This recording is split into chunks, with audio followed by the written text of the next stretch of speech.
So let's continue with some mathematics. So we would like to typeset this type of maths. So we have the sum and then a mathematical sum, which is just the formula for computing the sum from 1 to n. And then we type the same thing again, but in a different style, where we have the n and the I equal 1 placed in different places. You see they are below here instead of here. So this one takes a bit more space compared to this one, because this one has to fit within the text, but this one doesn't. So there are several ways to type maths in TeX, and some things are worth having on their own line, which is called the display math, and otherwise it's in-text math. And the different ways of typing these is like this. So the difference between having it in text or like this, centered on its own line, is this backslash and opening parenthesis ended by backslash and closing parenthesis, compared to opening square bracket and closing square bracket. Otherwise, you see that the code here for typesetting the sum is identical in both cases. So it's just that difference that makes LaTeX typeset this in a different manner. So let's try it in our own document. Let's do some editing. Let's add a section, maths. We have the formula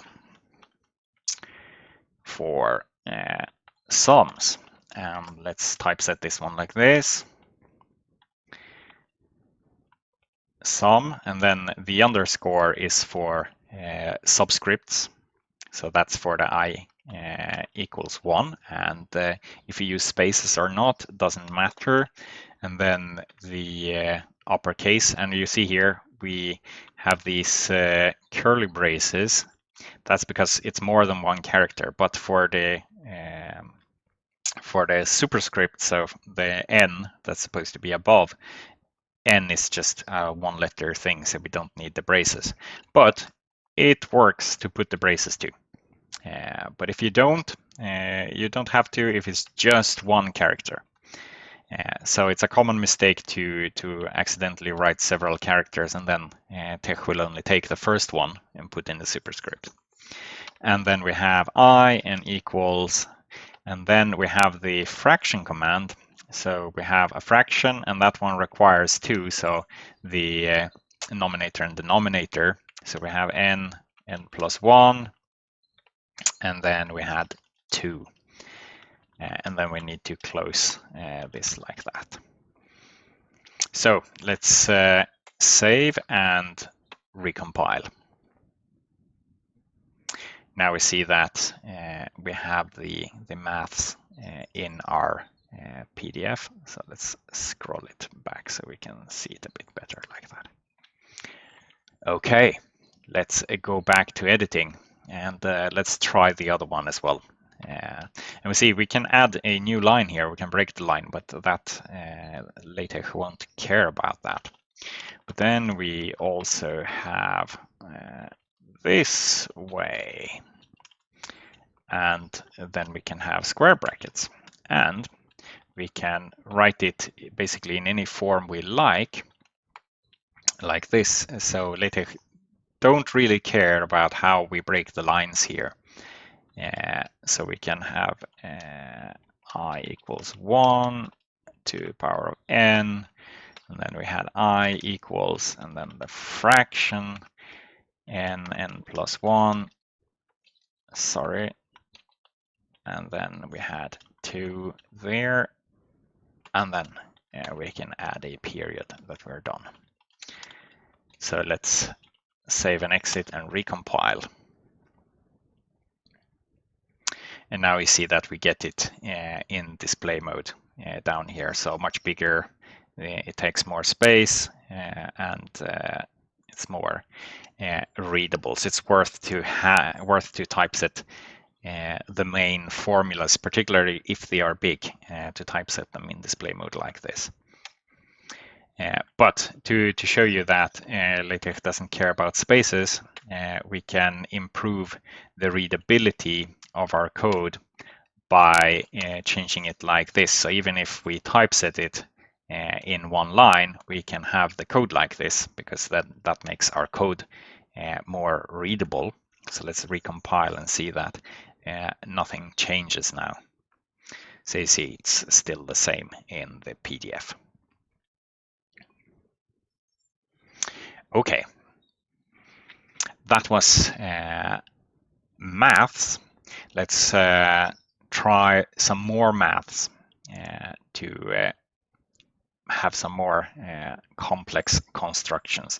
So let's say that we have f of a is equal to, and then we have two options, y if a is equal to x, and x if a is equal to y, which happens to be exactly the same as the inverse function. So we want to type something like this. And the code to do this is exactly like this. So here we see that we have typed it in display maths, the square brackets here. So let's try it in our document. Let's type, we have one more function, and then we have these square brackets, and let's type f of a equal, and then we have the left, this command left says that, okay, we want to make a left opening of something, so a bracket or brace or something. And to get this curly brace that we have here, we need to have backslash and the curly brace, because curly braces have a special meaning in TeX, as we saw up here with a fraction. So that's why we have a backslash curly brace. But if we want a parenthesis, if we would like a parenthesis, we could just type it like this. That would also work. But we are interested in the curly braces right now. So let's type what we're interested in. We want to end this with a right curly brace as well. So let's add that one right now. And then we want to have an array in here, and both we want two fields in it, and both to be left aligned. So left, left, and then end the array.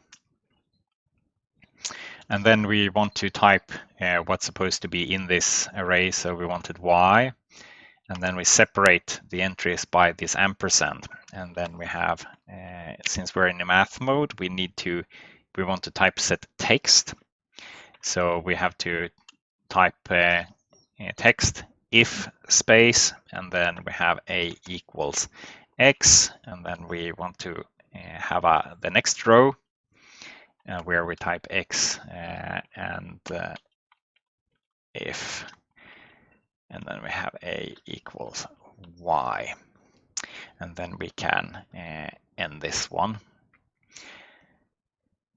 So then we end it, and then we wanted here equals f to the power of -1, because we want the inverse of a like this and a period.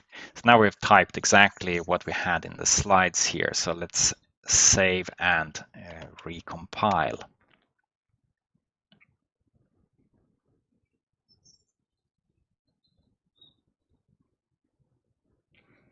Okay, so now we have another problem here. So another error message from TeX. That is, it complains that the text command that I entered here, it's undefined. And the reason for that is because I'm using the text command, which comes from the AMS math package, which means I have to add that one or AMS Math, it's called actually. So let's save and try to recompile and see if it works. This time it looks like it works better. We'll get back to how to read up on packages and things later. So we see here in the PDF that we have one more function, and then we wrote everything up like this, and it looks exactly like it does on the slide, just a different font. So let's proceed. So if you read other people's tech code, you might occasionally run into these dollar signs. And they are plain tech, so not part of LaTeX. So the ones we used, they are specifically for LaTeX. And you should try to use these whenever possible and avoid these, because there are some circumstances where you can run into nastiness if you use one and not the other. For instance, the maths packages might do modifications to these, whereas they can't do any modifications to these. So it's better to use the LaTeX ones and not the plain tech ones. But a lot of people do this wrongly and use these instead. So just so you know.